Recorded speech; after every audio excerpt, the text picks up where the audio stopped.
After the massive stock plunge in '08, I warned about the economy not being out of the woods. I told you that they were lying to us. Meanwhile, every single economist said, we're A-okay, we're on the road to recovery. I distinctly remember being called crazy for saying that we are going to slam into the side of the mountain, that we are on the brink of depression, and it's only a matter of time. Well, when I said that, all the comedy shows had a field day, calling me a doomsday sayer, etc., etc. Yeah, I mean, not a lot has changed. Who's the crazy one? Now, global economic collapse is practically Main Street and mainstream terminology. Look at this headline. This one was from Reuters yesterday. China, you know those crazy people over in China. China newspaper warns of disaster over Fed move and even global economic collapse. Global economic collapse? Where have I heard that one before? I'm telling you all these things for a reason. Because I need you to understand that things are approaching, and they are approaching. The things we told you about in the past are approaching, and they're approaching quickly. All the negative stories about Glenn Beck and gold is another one that people started to do. I personally started buying gold, I think it was about $400 an ounce, between $300 and $400 an ounce. I think I picked up one of my clients at about $700 an ounce and started telling people on my radio program to buy gold for an advertisement. Do you know how many times I've been called crazy and how I was bilking stupid people out of their money? Do you know that gold hit a record high today of $1,400 an ounce? Gosh, that means you would have doubled your money. And I didn't even ever say, buy it as an investment. I have no idea what gold's going to do. It's volatile. It could crash tomorrow. I've said, buy it as an insurance policy. Why? Because they're going to monetize our debt. Ooh, wait a minute. That's exactly what they're doing. And yet I was called crazy when I said they were going to do that. What are we giving birth to? The last one is a money crisis.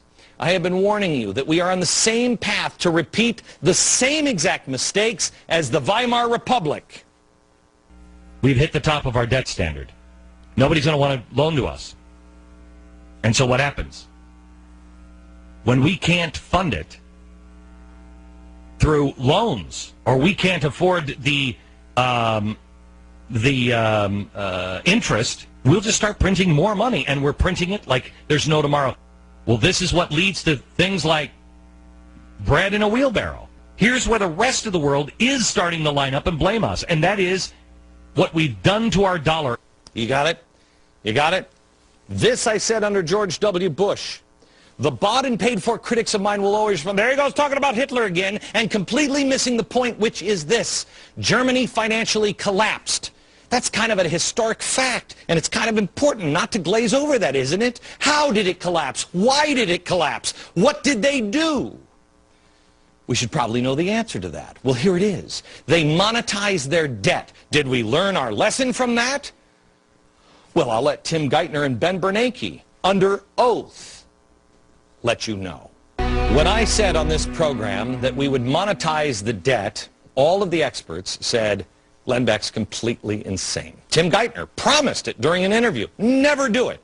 Ben Bernanke promised it under oath that they would never monetize the debt.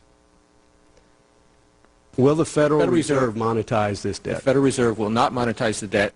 Why is this not the dreaded concept of monetizing the debt which so many economists warn against? There's no risk of that in the United States because, again, we have a strong independent central bank. A man's word is his bond. Glenn Beck is off his rocker. Don't listen to him. Oh, wait, what's that? Oh,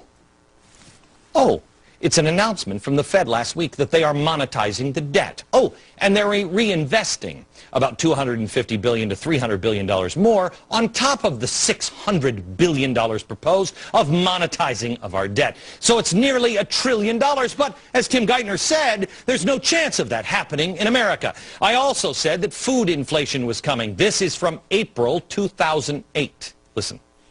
It's not that America is going to run out of food, because we're not. It's that food is going to get a lot more expensive, so now is the time to stock up before the prices rise even more. Okay. Once again, mocked. I can't tell you when things are going to happen. I have no idea. I can't tell you. I don't know even what we're giving birth to, although I have a feeling it's a new world order. I don't know when the birth date is. But here's what's coming. Inflation. According to the NIA, National Inflation Association. I have these guys checked out 6 ways to Sunday. Joe, these are credible people. Credible people. This is unbelievable. The food crisis on inflation will be, according to the National Institute of whatever it is, will be the top crisis in 2011. According to them, we can see prices as high for 1 ear of corn, $11.43. 1 ear of corn. $23.05 for a 24-ounce loaf of wheat bread. This, $62.21, 32-ounce packaged granulated sugar, Domino's. Milk. Try this out for size. Hey, Mom, only $24.31 for a 32-ounce container of soy milk. Coffee, $77.71 for an 11.5-ounce container of Folgers Classic Roast coffee. Not according to me, according to inflation experts. How about this one? This is 15 fluid ounces. If you get a 64 fluid ounce container of Minute Maid orange juice, $45.71. I had to check this one because I couldn't believe it. This is 1.55 ounces. For 1.55 ounce of Hershey's milk chocolate, they say this could cost as much as $15.50. Welcome to your future of monetizing the debt. Of course, now I should mention that your salary is supposed to go right up with inflation. And if you believe that, I've got a bridge right here in New York. You let me know how that works out for you. What is the rest of the world saying about monetizing our debt? I told you that we were setting ourselves up to be the villains. Well, here is the Chinese finance vice minister. Here is what he said about it. As a major reserve currency issuer for the United States to launch a second round of quantitative easing at this time, we feel that it did not recognize its responsibility to stabilize global markets and did not think about the impact of excessive liquidity on emerging markets. Uh-oh. How about the Germans? They've lashed out. They said, I don't think that the Americans are going to solve their problems with this, and I believe it's going to create extra problems for the world.